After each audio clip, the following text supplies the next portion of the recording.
Echo. Good morning, everyone, and happy fall. And for those of you who are observing a Rosh Hashanah, Happy New Year to you, and may it be a healthy and sweet one to you and those you love. I was thinking about the talk this morning that I wanted to share with you, and what came to mind was from the Gateless Barrier, case 38. A buffalo passes through a window, and it goes as follows. Goso said, to give an example, if like a buffalo passing through a window, its heads, horns, and forelegs have all passed through, why is it that the tail cannot? There have been a number of writings and essays about the tail. And I was thinking about, well, let's try to look at what is the meaning of that tail for us. And I have to confess, I keep going to want to say T-A-L-E as opposed to T-A-I-L. But they might be related. If we put ourselves in a practice in which to enter and to allow ourselves to be here for the whole world, if we enter with our head, with horns and legs metaphorically, why is it the tail cannot? What is it metaphorically that the tail cannot enter? Or perhaps maybe we should be curious about why the tail doesn't want to enter. It's like an archaeological dig. You know, you can't throw anything away. You have to sift through, because as you're sifting through the dirt, precious things come up. So maybe we should begin to ask ourselves, what are those places inside of me that are off limits to others? The signs that read, no trespassing, do not disturb, or as I like to think of it, I won't enter here if I were you. My guess is that we know something about what it is in those places that we guard quite well. Those places that have stories about who we are and how we have come to be and who we define who we are. If we investigate those stories, cross into those territories, we will no longer exist. Norman Fisher, Roshi, and Zen teacher, wrote an essay titled Stages of Monastic Life. And he writes about 8 stages. I won't go into all of them, but I'll just list them for you. It's about the honeymoon, betrayal, disappointment, to explore the actual nature of one's commitment, or flight, the dry place, appreciation, religious gratitude, and letting go of everything. I'd like to look at the 5th stage, the dry place.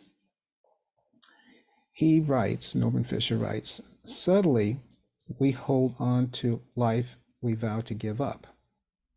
We don't really escape ancient conditionings. We go on practicing sincerely, but we seem to be getting a little bit dull. We have a good grasp of the teachings, or at least we have heard them so often that we seem to grasp them. We're going about feeling okay. But then Fisher says this is the hardest stage. It's the hardest stage to appreciate and to cope with.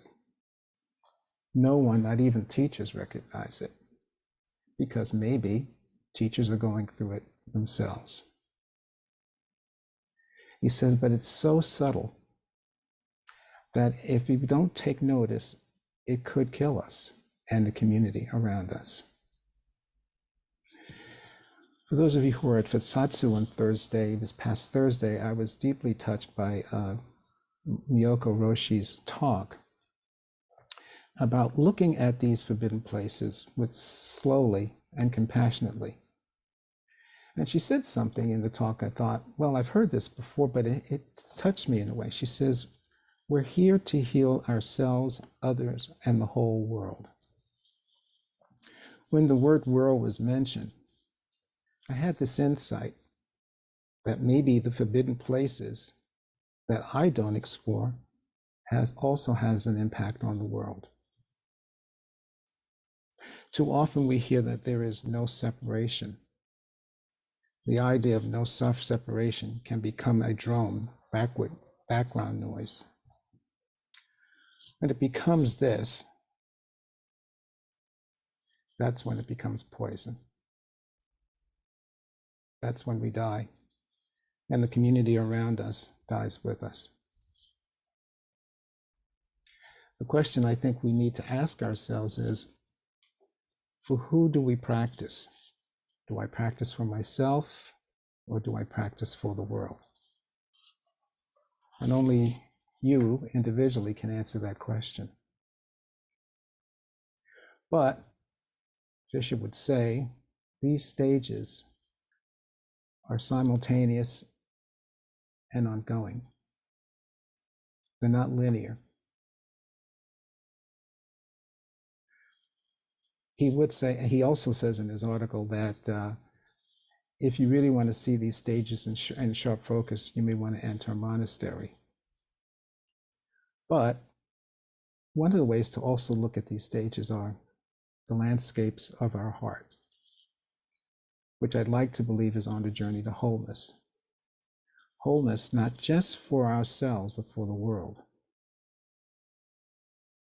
Not just for ourselves, but for the whole world. For who do we practice? For ourselves or for the whole world? That answer, only you, all 33 of us, can answer individually. But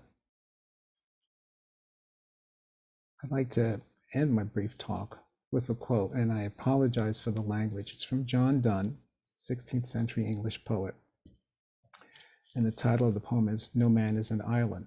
I made one edit in the poem. And it goes, "No man is an island entire of itself. Every man is a piece of the continent, a part of the main. If a clod be washed away by the sea, the world is less, as well as if a promontory were, as of any matter of thy friends, or those are our own. Any man's death diminishes me, because I am involved in mankind."